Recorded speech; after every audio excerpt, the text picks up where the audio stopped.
Hello guys, आज ये jar जान डालने वाले हैं। देखो अब मछली बहुत तगड़ी आने वाली है। जब आएगी तब दिखाएंगे आप लोगों को।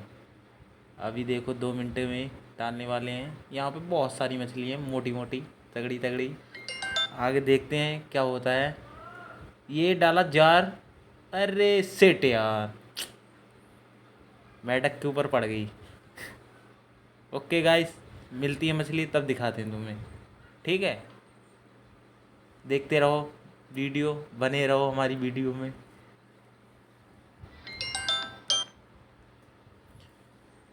देखो गाइस, हमारे भाई लोग निकाल रहे हैं मछली और देखते हैं क्या लगती है मछली। मछली लग तो रही है कि है, कुछ तो है। देखते हैं भाई क्या होता है, नसीब का खेल है।